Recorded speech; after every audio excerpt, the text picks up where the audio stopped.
exactly what Kevin's trying to say, but I think what Kevin is trying to say is, you know, the old coaching adage of if you don't practice, you don't play, right? It looks like Shedeur got a decent amount of reps. This has changed everything.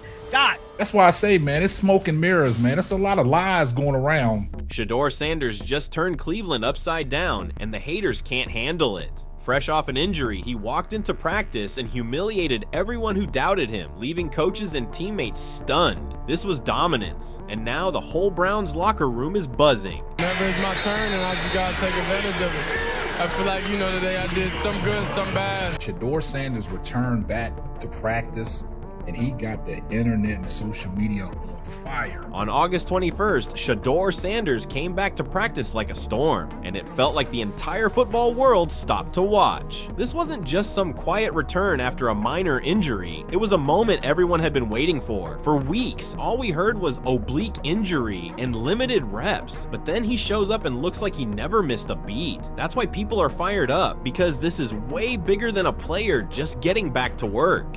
There's a quarterback battle brewing in Cleveland. There's internal politics that nobody's talking about, and fans are frustrated. And now, Shedeur's return just blew the lid off everything. Now we know Shedeur has been hampered, as they say, with an oblique injury. And he wasn't able to play in the game against the Philadelphia Eagles.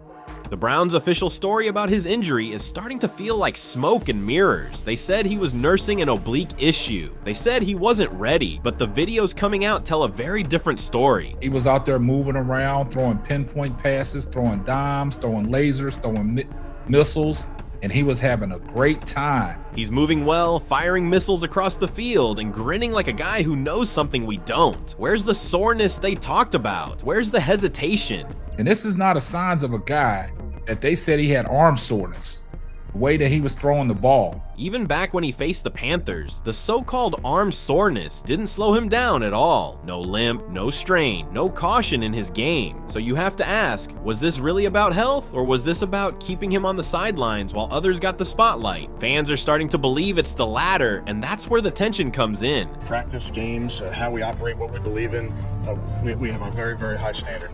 And the way he looked, they said he just looked remarkable. He had the coaches in awe. Then there's Kevin Stefanski, the Browns head coach. Normally, when a player shows out like that after an injury, coaches are quick to heap praise. But Stefanski, his words were careful, almost too careful. He said Shedeur looked good and that they'd evaluate him after practice. That's coach speak for, I'm not ready to talk about what everyone just saw. And the look on his face, that told the real story. Reports say the entire staff was speechless watching Shedeur move around. And why wouldn't they be? Here's a young quarterback, supposedly limited, going out there throwing lasers like it's a Sunday game. I think that what Kevin is trying to say there is rooted in that idea of like, I mean, it's easy to sit here, it's like it's the Cleveland Browns. What do you mean high standard? Correct. Like the worst. But I can hear your brain grind. yeah. Analysts aren't buying the silence either. Some have openly said Stefanski seems under pressure, whether it's to give more reps to Dylan Gabriel or stick with Kenny Pickett. Both names are floating around, but neither has shown the consistency Shedeur displayed today. It's hard to ignore the whispers. Is there something going on behind the scenes? Is this really about injuries or about politics and who the staff wants to back? Whatever it is, the haters are twisting every angle to justify why Shedeur isn't the clear starter. But after today, those excuses are looking weak. That man, he was moving around well, and we're gonna evaluate him after the day to see how, you know, he's feeling. But from the looks of everything, from the footage that I have, Shedeur Sanders was out there moving around.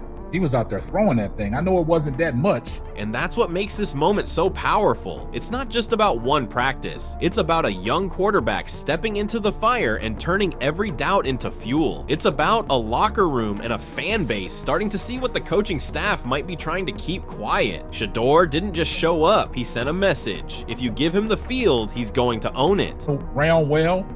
And that's not a sign of somebody that was struggling with an oblique injury. He was moving pretty well. Man, let me tell you, this practice wasn't your average shake off the rust session. This was a show. Shedeur Sanders didn't just step on that field. He took it over like it was his personal stage. Reports coming out of camp said it was one of those rare days where everyone stopped what they were doing just to watch. These players know who gives them the best opportunity to win. These players know that Shedeur Sanders will give them a great opportunity to win and move the ball up and down the field. You had veterans, rookies, even coaches just standing there, arms crossed, heads nodding like, okay, this kid's different. And why? Because everything he threw looked effortless. Pinpoint passes, lasers that cut through the air, even those tough across the body throws that most guys wouldn't dare attempt. He was dropping them right on target. No wobbles, no hesitation. It wasn't rehab. It wasn't a warm-up. It was domination. But he's taking advantage of all the opportunities he's getting in training camp and in practice.